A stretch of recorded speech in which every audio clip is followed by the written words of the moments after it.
I'm not one of these Indians who idolizes the West anymore. Are you with me, yeah? Yeah.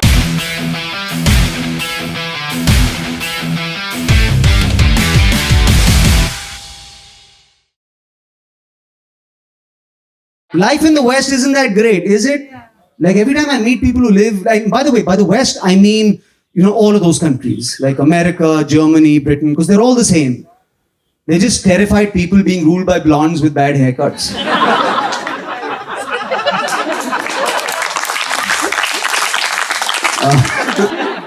Every time I meet people from the West, I'm like, if life in the West is so good, why are you still doing dishes?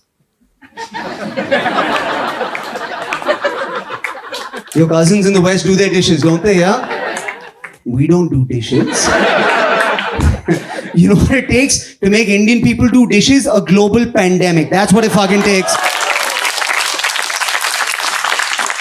Before we will enter the kitchen. We don't do dishes, we create employment.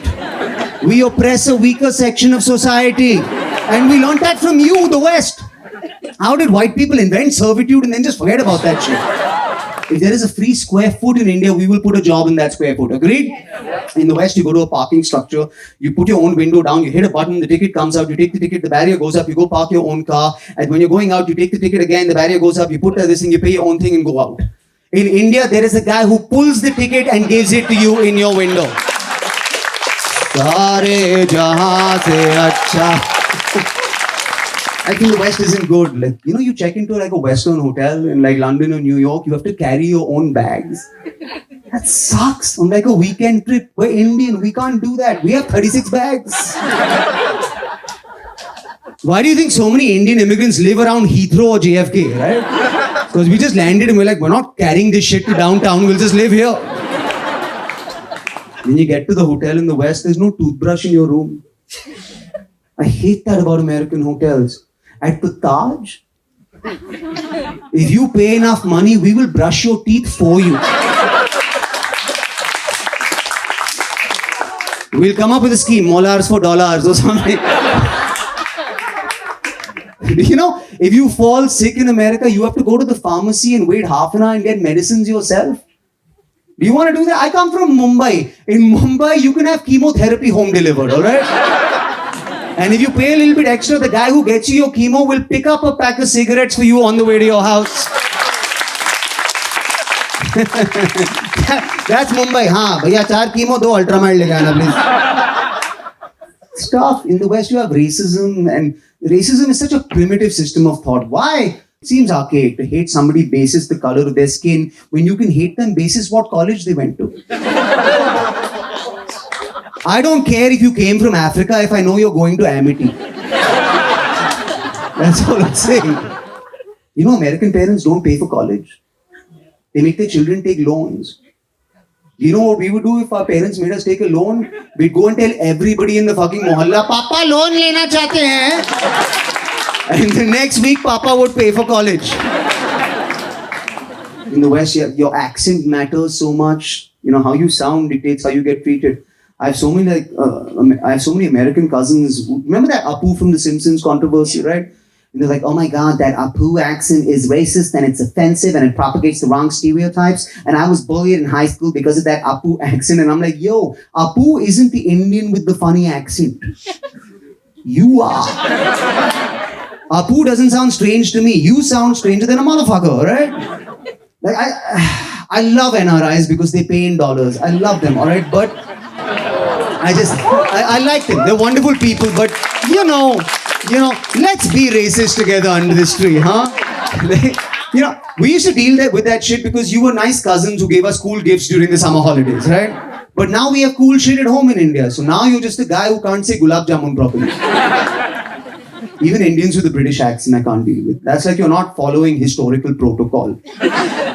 You can't have the accent you were historically oppressed in. It's weird. It's like a cat coming over to your house and you're like, here, kitty, kitty, kitty, and the cat is like, woof. You leveled up, pussycat. Have you noticed that Indians only ever pick up aspirational accents? Yeah. Like we'll pick up like an Aussie, American, British, right? There are 100,000 Indians in Russia. You ever met one guy at a wedding? Yes, I will have to go up Jamun's place. You met this guy? There are Indians in Mexico. Hey, Wapo, give me 2 gulab jamuns, man. There are Indians in Germany. Yeah, und da will have 2 gulab jamun. Dipped in the final solution. Where are these Indian people? And the worst accent is that Indian uncle NRI accent. You know the one?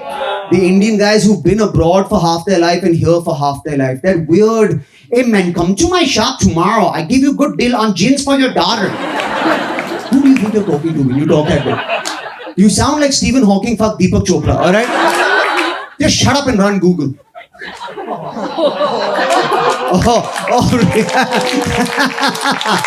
Really? Have you seen the big tech hearings? Why do you think Sundar Pichai is not in trouble? It's because they can only understand half the shit he says. You got him, Mark Zuckerberg, and that homeless guy from Twitter. And Google shares the most data, by the way. The most data is shared by Google, which is such an Indian thing. Because Siri will secretly listen to you, but Google Assistant will listen to you and tell everybody else. That's as Indian as it gets. I don't know. What do they have in the West? Do they have privilege? Is that what's so exciting? I don't think so anymore. You know, Indians have privilege. Unlimited privilege. In India, everybody's privileged compared to somebody else. No matter how good you have it, somebody has it better. No matter how bad you have it, somebody has it worse in India. In the West, there's a bottom. Like in America, if your life gets worse, you've left. You've hit Mexico. And in India, no matter how good you have it, somebody has it better. Mukesh Ambani is the richest man in India. Lives in his own skyscraper. Even he's jealous of somebody. Like, even he's looking down at his neighbor like, look at Sharma ji. His son knows how to drive properly.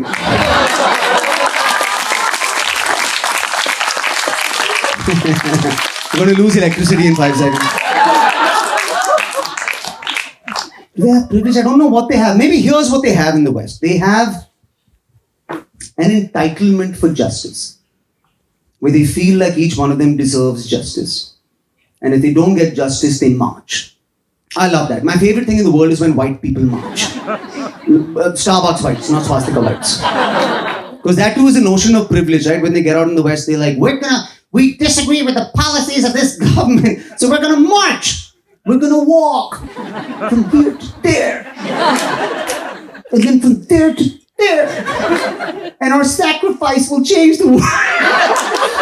Meanwhile, there are children getting their heads split open in JNU and children with umbrellas on their heads in Hong Kong and revolutionaries who threw Molotov cocktails at crowded tanks in Egyptian squares looking at that shit on TV going, Basam, what are these white people doing? They're marching. Is this a political takeover, a military coup? No, Bashir, they are just woke. Wait, they are woke or they woke? In America, it's the same thing. Well, what have they accomplished? 16 blogs and 2 hashtags.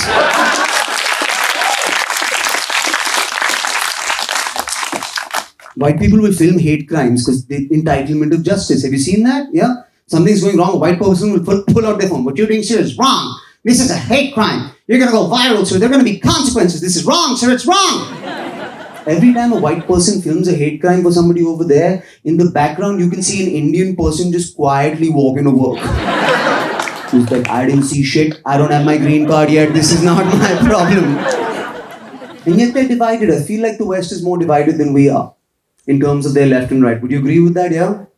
It's because their politics is so down the middle. It's like Harry Potter. That's what their politics is. They're both fighting a fictitious enemy whose name they cannot say. And they divide them like, they go to one group of people and be like, okay, you are Gryffindors and they are Slytherins and you are special people who are going to defeat the Slytherins. Then they go to this group of people and be like, you are Gryffindors and they are Slytherins and you are special people who are going to defeat the Slytherins. And the truth is we are all Hufflepuffs. Nobody gives a fuck about us. That's a good response to that joke. Because, usually in the West they're surprised when I do that joke. There's like one white lady like, they have Harry Potter in India? And we do, right? Any fans of Harry Potter, yeah? It's huge here. We've loved British magic for centuries now. Remember that one magic trick where they made all our resources disappear? That was such a good trick, guys.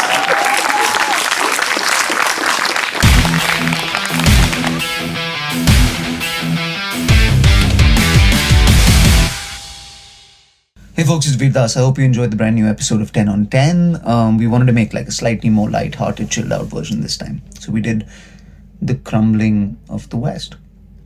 Anyway, how this works is leave me comments on what you think the next 10 on 10 should be about. As you know, we banked this one before I left. I'm in London shooting a movie. So send me your comments on what you want the next one to be about, and we'll try and do the next one in Goa about that. Hit like, share, subscribe, anything that makes me a YouTuber, apparently. And these videos have been getting a lot of love, so I appreciate you guys. Please share it with all of your friends while they are still up. If you know what I mean.